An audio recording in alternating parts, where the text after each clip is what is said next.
Ah.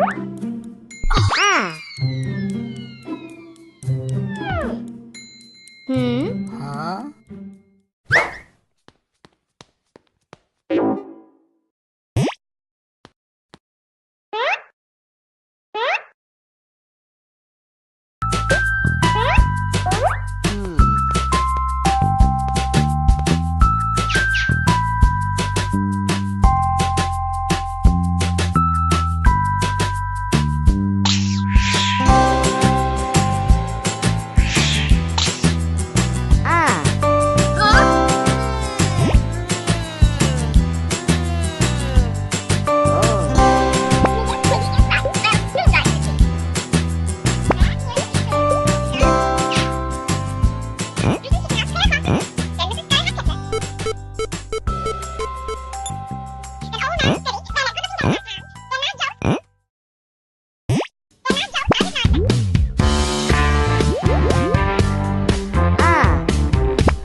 Yeah.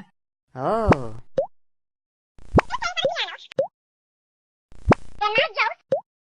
Yay!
After you've mastered how to write electron dot formulas on a piece of paper, which is a flat sheet and we're kind of limited to the two-dimensional world, you have to really start thinking about how molecules really look in a three-dimensional world, because that's the world that molecules actually live in.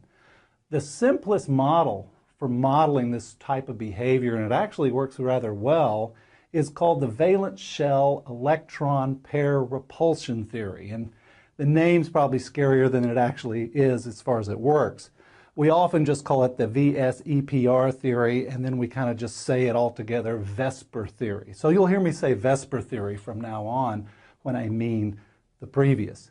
So the way it works, and the name kind of gives it away, is you take your electron dot formula and you simply count electron regions around the central atom, and you realize that each of those regions is a negatively charged region. And so it's going to repulse all the other negatively charged regions, and they're going to try to get away from each other. They can't completely get away, though, because the nucleus of the central atom is holding them in. So what they do is they try to get away from each other, but they're still held by the central atom. This leads to distinct molecular shapes. And the easiest one is two regions. If you only have one atom on one side and one on the other, and they try to get away from each other, you get a fairly linear type molecule. And so that's the first one. 2 regions gives you linear shape. The bond angle is 180. Stepping up to the next one, 3 regions. You count the regions around the central, there's 3. If 3 regions try to get away from each other, you basically get a nice kind of pie shape. It's like taking a pie and cutting it into perfect thirds. So you get a 120-degree angle all the way around for those 3 regions. Both of those regions are still planar. They still look just fine on a sheet of paper. It's when you get to 4 regions that you have to go to the 3rd dimension. You have to go 3-dimensional. And what this gets you is a shape that we call a tetrahedron or tetrahedral geometry. It's 4 regions around a central, all perfectly symmetric. And if you take a look and spin the molecule around and look at it, every region is equivalent. And the bond angles are now down to 109.5 degrees. That's a tetrahedral geometry. So as you can see, the bond angles are getting smaller because we're bringing in more regions. We started at 180 for linear, 120 for trigonal planar.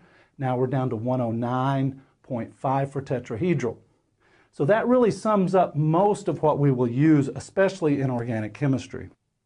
Now, in addition to those, you can have expanded octets, which gets you 5 and 6 regions.